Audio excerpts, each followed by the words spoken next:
And to trending now. Well, what is trending is what Twitter's trying to stop from trending. It's the story I told you about last week. Twitter trying to kill reports into leaked emails that were found apparently on the abandoned computer of Hunter Biden, son of Joe Biden, along with photos of what appears to be Hunter asleep with what looks like a crack pipe. His own father has said that his son's been a drug addict, yet this guy still managed to get on the board of a big Ukrainian gas company, Burisma. And why would Burisma have hired this bloke? Paid him maybe $100,000 a month? Well, maybe it was because Hunter's dad was then the vice president in charge of the Obama administration's Ukraine policy. And because one of the emails on this computer that Hunter apparently left in a repair shop shows a Burisma executive saying, "Dear Hunter, thank you for inviting me to DC and giving an opportunity to meet your father and spending some time together." Now, more emails have surfaced, including one detailing a deal with a Chinese company, how the equity would be split up, including 10 held by H for the big guy, question mark. Which big guy? Was that his father?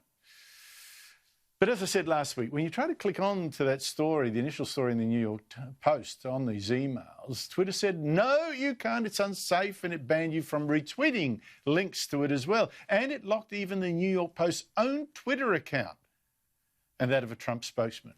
Quite astonishing, especially when you consider that these emails and the computer have apparently been in the possession of the FBI since December. They haven't come out and said, hey, this is a fake, this is Russian disinformation, as the ABC likes to insinuate. And Biden himself refuses, Joe Biden refuses to say whether they are fake. He just walks away or shouts and yells when reporters ask him that question, including a reporter who did it with other reporters snickering and laughing and sneering at this one reporter doing their job and asking the questions that need to be asked. I have one more question. The FBI is reported out. Now, here's another non-denial from Joe Biden. What is your response to the New York Post story about your son, sir? I know you'd ask it. I have no response. It's another smear campaign. Right up your alley. Those are questions you always ask. Why doesn't he just say these are fake? It's fake. Maybe because he can't. And you wonder why Trump would be allowed to get away with these non-answers. You know, Biden wasn't even asked a single question. One long-form interview he did about that, the media's protecting him. They so badly want him to win. Joining me is Daisy COUSENS, a YouTube star with her own video channel. Daisy, what is going on here? Well, what's going on here, Andrew, is that Twitter is meddling in the 2020 election. That's the only way of putting it. And to be fair, they've been meddling in this election really since the 2016 election. I mean, we all know how left-wing big tech generally is, the way they promote certain stories over others, the way they ban certain people and others, the way they manipulate the trends, etc. You know, I mean, most of the trending hashtags on Twitter ever are very, very negative if they mention Trump. However, this was a very tangible suppression campaign of information that was absolutely in the public interest, in the fact that this email suggests that, number one, the Bidens were canoodling with Ukraine while Biden was VP, which is an absolute no-no and quite corrupt. And two, it indicates that Joe Biden lied about it outright when he was asked. He said he'd never had anything to do with his son's business dealings, but this email seems to suggest otherwise. It's quite damaging information for the integrity of the Biden campaign. But Twitter especially went on a rampage. I've never seen anything like it, Andrew, because not only did they prevent people from tweeting it by, literally stopping people from putting it on the internet, they also prevented people from sending it in direct messages. And not only did they lock the New York Post account, they locked Kayleigh McEnany's account. She's the White House press secretary.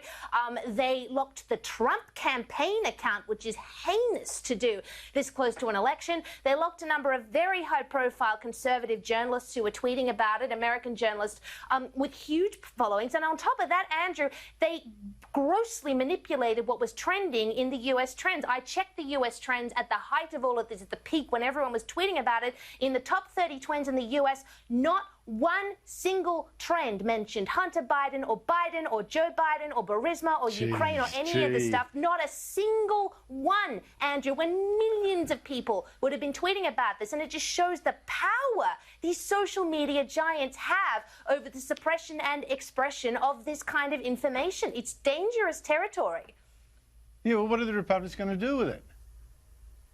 Well, they are fortunately taking a stand, and they've been talking about this for a while, cracking down on big tech, so I'm glad they're sort of doing something about it. Ted Cruz is pushing to have Jack Dorsey subpoenaed to testify before the Judiciary Committee about it. Yes, absolutely. So they should. And the thing is, Andrew, it is time they really crack down on this because, like I said, it's not just this. This is death by 1,000 cuts from big tech when it comes to conservatives and conservative causes on social media. I mean, for instance, they'll ban people like conservative commentator Milo Yiannopoulos. All Milo did to get banned from Twitter was call someone fat, for goodness sake, but they'll leave up Antifa accounts promoting violence. They'll leave up critical race theorists who are promoting race wars. They leave up those terrible people who wished violence and harm on the Covington school kids. The double standard is unbelievable, and it must be addressed. It is extraordinary. It is such a terrible abuse of power. This cannot stand.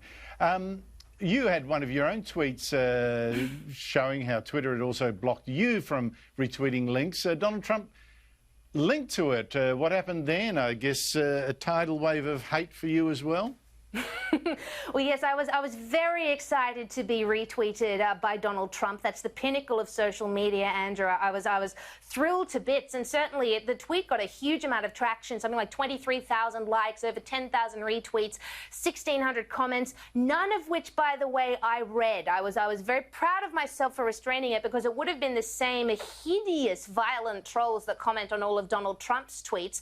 But as you saw, the tweet depicted I tried twice to tweet the link. I tried it in its original self, and then I got a program, Tiny URL, to change the link slightly, and Twitter even picked that up and wouldn't let me tweet that. So I tweeted those two screenshots. Desperate.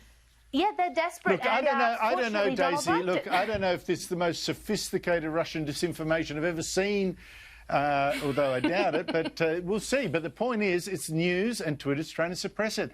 Now, to something else that's trending briefly, Daisy, Rebecca Judd, wife of former AFL champion Chris Judd, is trending because of this picture. Let me keep the picture up for a few more seconds while you talk us through the terrible fox paw here. What is the problem?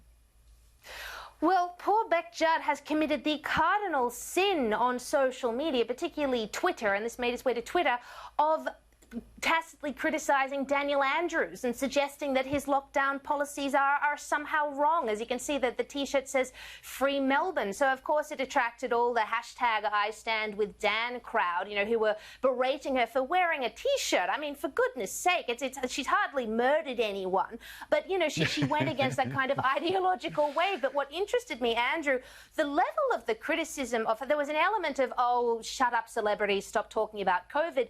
But the sexism, dare I say it, the comments about Botox, yes. Comments about her hair roots, one gentleman called her bubble-chested, which I thought was very Honestly, when the hypocrisy on the left, it's not the principle but the tribe. Suddenly all the, they're not quite so sweet and feminist after all. Daisy COUSENS, thank you so much for your time. Thank you, Andrew.